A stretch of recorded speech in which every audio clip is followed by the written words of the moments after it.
안녕하십니까. 다시 2부로 돌아왔습니다. 1부에서 전기차 시장에 대해서 다뤄보았는데요. 2부에서는 전기차 원가의 약 30%가량을 차지하는 배터리 이야기를 사실 빼놓고 가기는 어려울 것 같습니다. 게다가 최근 이 폭스바겐 배터리 이제 파워데이 이후 이 배터리 회사들의 주가가 좀 약세를 보이고 있는 형국인데요. 저희가 그런 관련된 내용에 대해서 김병규 매니저와 함께 다뤄보도록 하겠습니다. 사실 테슬라의 배터리데이, 폭스바겐의 파워데이가 있으면 뭐 전기 자동차 회사들이 뭔 데이만 하면은 그쵸? 2차 전지 배터리가 업체들의 그냥 쭉쭉 주가가 떨어졌죠. 예, 맞습니다. 쭉쭉 빠졌습니다. 예, 맞습니다. 하지만 저희는 LG화학이든 CATL이든 2차 전지 회사의 경쟁력이 결코 훼손된 게 아니라고 보고 있고요. 저희는 2차 전지 회사에 주목을 해야 된다고 생각을 하고 있습니다. 그렇군요. 그럼 저희가 본격적으로 이 배터리 회사 중에서 LG화학과 네. CATL에 대해서 본격적으로 다뤄보도록 하시죠. 네, 저희가 본격적으로 LG화학과 CATL에 대해서 다뤄보기 전에 이 배터리 시장의 현황에 대해서 좀 말씀드리도록 하겠습니다. 저희는 이 배터리 시장에 한해서는 기본에 충실할 필요가 있다고 생각을 합니다. 2020년 기준 배터리 시장의 상위 4개사의 시장 점유율은 70%가 넘는 과점 시장을 형성하고 있습니다. SNE 리서치에 따르면 EV향 배터리 기준으로 2020년 약 143기가와트시에서 2025년 약 957기가와트시로 연평균 46%의 고성장을 전망하고 있거든요. 네. 앞서 말씀드린 것처럼 배터리 시장에서는 가장 중요한 게 원가 경쟁력이라고 판단이 되는 네네. 만큼 저희는 이 배터리 업체들의 원가 경쟁력, 즉 캐파 경쟁력을 살펴봐야 된다고 생각을 합니다. LG화학 같은 경우에는 보시면 2020년 말 기준으로 120기가와트였는데요. 2023년까지 260기가와트까지 증설을 예고하고 있습니다. 어마어마하죠. 예. 엄청난 양이네요. 네. 예. 중국의 CATL 같은 경우에는 작년 말에서 올해 초까지 200기가와트를 증설을 예고를 했어요. 그랬을 때 2025년까지 보면은 460기가와트 정도까지 증설을 할 예정입니다. 지금 수치만 들어봐도 굉장히 어마어마한데 업계에 따르면 이 10기가와트시의 공장을 네. 사실 짓는데 네. 약 3조 원 가량의 비용이 든다고 엄청나죠. 합니다. 예. 사실 앞서 말씀드린 것처럼 완성차 업체가 최근에 이 배터리 내재화 이슈를 통해서 배터리 업체들의 주가가 굉장히 많이 빠졌는데 네네네. 제 개인적으로는 완성차 업체가 사실은 차량을 만들기 위한 공장도 증설을 하고 전기차를 만들기 위한 공장도 증설해야 되지 네네. 않겠습니까? 그런 상황에서 적극적으로 배터리 시장에 진입하기는 좀 어려울 어렵지 거라고 않을까. 네, 보입니다. 예, 저는 그렇게 생각하고요. 오랜 시간 동안 2차 전지를 연구 개발했던 LG화학만 해도 작년에 폴란드 공장 수율 개선하는데 굉장히 오랜 시간에 좀 애로사항이 있었고요. 중국의 CATL이 중국 업체임에도 불구하고 단기간에 올라왔을 수 있었던 이유가 사실 일본의 기술력을 흡수한 게 가장 컸어요. 동경전기화학을 해서 2005년에 자회사로 편입을 했었고요. 이 모회사가 ATL이라는 회사가 있어요. 이 ATL을 동경전기화학이 인수하면서 여기에서 분사해서 나온 게 CATL이고 일본의 기술력과 인력을 흡수하면서 성장했던 게 CATL이라는 회사죠. 방금 말씀하신 내용을 보면 네. 사실 이 LG화학이라는 회사도 배터리 기술을 내재하는 데 굉장히 오랜 시간이 걸렸고 공장 수율 잡는 데까지 오랜 시간이 걸렸고 네네네. CATL이 빠르게 배터리 기술 캐치업할 수 있었던 배경에는 네. 일본에 오랫동안 연구 개발했던 그 능력이 있었다라는 예, 말씀이신 것 같은데 네. 그러면 사실 배터리 시장에서 저희가 주목해 봐야 할 두 번째 포인트가 좀 있을까요? 3원계 배터리의 하이니켈 추세, 중국의 LFP 배터리 탑재입니다.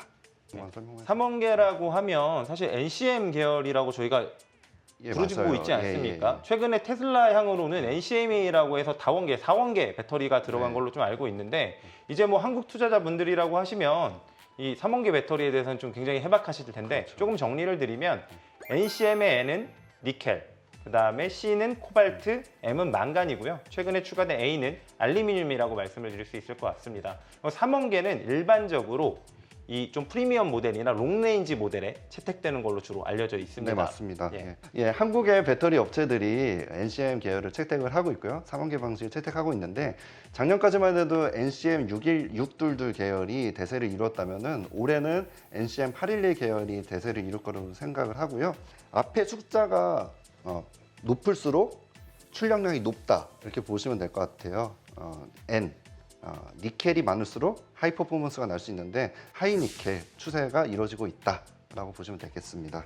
중국의 CATL도 3원계 배터리를 사실 만들고 있습니다. 만들었어요. 그런데 NCM 811 계열을 만들어서 중국의 광저우 자동차에 납품을 했었는데 이게 좀 화재가 좀 많이 발생해서 화재 위험이 발생을 했고 확실히 이것만 봤을 때 3원계 배터리는 좀 한국 업체가 좀 앞서고 있다. 중국은 대신에 LFP 배터리에 강점이 있다고 보시면 되겠습니다. LFP라는 거는 이제 제가 알기로는 인산철 계열이라고 해서 철을 이제 활용해서 만든 좀 저렴한 배터리라고 네네. 알고 있는데요. 네네. 다만 사실 최근에 테슬라도 그렇고 네네. 이 폭스바겐도 그렇고 네. 가격이 저렴한 LFP 형태의 배터리를 많이 채용할 것이라는 뉴스가 나오면서 우리나라 배터리 업체들한테는 굉장히 좀 부정적인 영향을 미쳤던 것으로 좀 기억을 합니다. 최근에 폭스바겐의 파이어데이에서 각형 배터리를 사용한다. 이 말인즉슨 뭐 중국의 CATL 배터리를 채용할 가능성이 높다 이렇게 좀 분석을 하고 있죠. 그런데 제가 말씀드리고 싶은 거는 폭스바겐이 중국에서의 위치를 좀 말씀드리고 싶어요. 중국어로 폭스바겐이 따종이라고 불려요. 따종이요? 예. 따종? 예. 그래서 따종이 뭔가요? 따종이 대중이라는 의미입니다. 아. 그래서 상하이 따종, 이치 따종, 그래서 상하이 자동차와 합작하는 따종, 폭스바겐 이런 업체들이 중국의 중저가 시장을 공략을 하고 있어요. 그만큼 대중자동차, 중저가 자동차를 만드는 포지션을 가지고 있고 그렇게 봤을 때 폭스바겐이 전략적인 판단을 할 때 CATL 배터리를 채택하는 게 저는 좀 맞지 않았나 이렇게 생각을 하고 있습니다. 그러면은 정리를 한번 해보자면 중국 기업들의 LFP 배터리에 대한 완성차 업체들의 채용량이 늘어난다는 건 NCM 계열에 대한 완전한 대체라기보다는 네. 조금 궤를 달리해서 봐야 된다. 그렇죠. 프리미엄 모델은 NCM 위주로 가고 네. LFP는 저렴한 네. 형태의 네. 모델에 채용이 된다. 이렇게 이해하면 되겠습니까? 네네네. 여담으로 폭스바겐 같은 경우에 중국의 거신 하이테크라는 배터리 회사가 있습니다. 여기 체제 주주예요. 여기도 각형 배터리, 그냥 LFP 배터리를 만들고 있는 업체죠. 그러다 보니 LFP 배터리를 폭스바겐은 좀 더 많이 사용할 가능성이 높은 거고요. 테슬라 모델 3만 봐도 롱 레인지 모델 같은 경우는 NCM 모델을 채택하고 있죠. 하지만 짧은 주행거리 그리고 가성비 위주의 모델 3의 저가형 모델은 LFP 배터리를 채택을 하고 있습니다. 이것만 봐도 테슬라의 하이엔드급 모델은 3원계 모델을 채택을 하고 좀 중저가 모델은 LFP 배터리를 채택하고 있다. 그래서 LFP 배터리랑 3원계 NCM 계열은 좀 시장이 다르다. 구분지어 봐야 된다고 저는 생각을 합니다. 최근 외신 보도를 보면 LG화학이 이 테슬라형으로 원통형 배터리 4680 형태의 새로운 폼팩터를 네. 개발해서 그렇죠. 납품한다는 소리가 좀 있습니다. 이제 테슬라에서 4680 폼팩터 배터리를 완성이 되면은 LFP 배터리보다 좀 경쟁 우위가 되지 않을까라는 의견도 있는데요. 제가 봤을 때는 아직 이게 시장 경제성 측면에서는 NCM 계열이랑 LFP 배터리가 누가 시장 경제성이 월등하게 있다는 아직 판단하기 좀 이르다고 저는 생각을 합니다. 3원계 같은 경우는 최근에 하이니켈 추세로 가고 있고 그리고 이건 양극재 부분입니다. 음극재는 인조 흑연을 좀 많이 사용하고 있는데 이거를 실리콘으로 대체한다든지 성능 개선이 계속 이루어지고 있고 그렇죠. 배터리 예, 개발은 계속 되고 있습니다. LFP 같은 경우에는 보시면은 이제 CTP 배터리 있잖아요. 셀투팩. 예, 셀투팩으로 해서 형태를 좀 개선시키는 그래서 많이 집어넣는 방식으로 성능 개선이 이루어지고 있거든요. 그래서 향후 아직 압도적인 경쟁력이 누가 있다는 건 좀 판단하기에는 좀 시기상조다. 좀 볼 수 있겠습니다. 그렇다면 정리를 좀 해보자면 네. 이 LFP 배터리와 LFP 계열과 NCM 계열과의 차이를 승자가 모든 배터리 시장을 점유한다라고 보기보다는 네. 현 시점에서는 각기 기술 개발이 되고 있는데 그렇죠. 그리고 롱레인지 모델이라든가 아니면 저가 형태의 다른 시장으로의 차별화된 전략을 가지고 있다 네네. 정도로 생각하면 된다는 말씀이신 거죠? 맞습니다. 예. 그렇다면 사실 저희가 이 부분까지는 예. 이제 저희가 충분히 예. 넘어갈 수 있는 부분인데 그렇죠. 시장에서 나오는 노이즈 중에 하나는 게임 체인저가 될 수 있다는 전고체 배터리에 대한 이야기도 좀 많지 않습니까? 어떻게 보시나요? 이 전고체 배터리가 참 애로사항이 많죠. 그렇죠. 전고체 배터리 같은 경우에는 가장 기술력이 앞선다고 보이는 퀀텀 스케이프 같은 경우에도 2025년에 양산할 수 있다. 사실 그것도 불명확합니다. 그럴 정도로 좀 미래 기술이라고 보시면 되고요. 그런데 그때 2025년에 만든다고 해도 지금의 리튬이온 배터리 이 계열이 성능 개선을 통해서 뭐 전고체 배터리를 더 성능을 앞설 수도 있는 문제거든요. 그래서 전고체 배터리를 걱정하는 거는 아직 기우다. 저는 이렇게 생각을 하죠. 그러면 이제 2025년에 사실 상업 생산이 되기도 전에 네. 불거지는 이슈 때문에 네네. 이 배터리 업체의 주가에 악영향이 미치는 건 네. 시기상조다 네. 이런 말씀이신 것 같고 네. 거기다 아까 전에 말씀하신 것처럼 캐파 경쟁력이 굉장히 앞설 것으로 보기 때문에 그때 가서 원가가 원가가 더 경쟁력도 싸지면은 네. 고려를 할 필요가 있을 것 네, 같습니다. 전고체 배터리가 기술은 앞설 수 있는데 이게 가격 측면에서 너무 비싸면은 탑재할 이유가 없잖아요, 사실. 네, 맞습니다. 사실 그 부분도 굉장히 저희가 계속 주목하고 있는 부분이 비용이라는 측면이기 때문에 네네. 그것을 좀 포인트로 봐주시면 네. 좋을 것 같고요. 네. 마지막으로 LG화학이나 CATL에 그러면 네. 뭐 다른 전달해 주실 말씀이 좀 있을까요? LG 화학 같은 경우에는 올해 긍정적인 이슈가 있는데요. 미국 시장이 본격적으로 개화를 하다 보니까 LG 화학은 미국 회사인 테슬라, GM에 납품을 많이 하고 있는 업체잖아요. 그러다 보니까 매출 성장이 또 증가할 수가 있는 거고요. 그리고 LG 에너지 솔루션이 물적 분할을 했는데 여기 상장 이슈가 있습니다. 그러다 보니까 주가의 하방 경직성은 좀 공고히 하지 않을까 이렇게 좀 예상해 볼 수 있습니다. 사실 기대됩니다.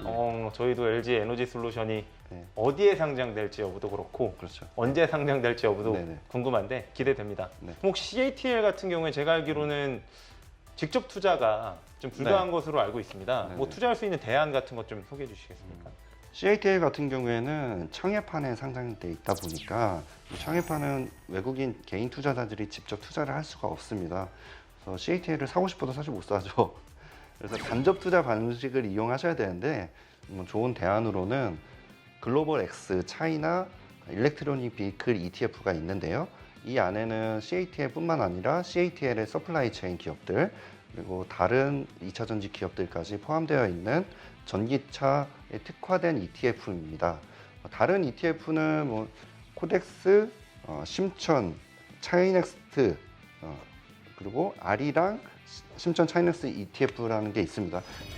2부에서는 전기차 기업의 심장이라고 할 수 있는 배터리 기업 내 LG화학과 CATL이라는 주요한 플레이어에 대해서 알아보는 시간을 가졌습니다.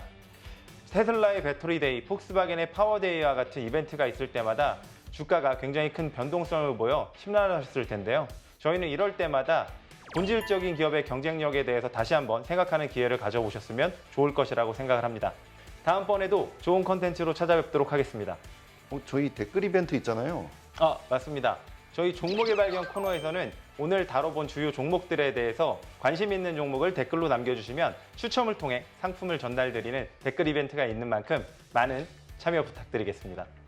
구독, 좋아요, 알림 설정까지 많은 참여 부탁드립니다. 종목의 발견!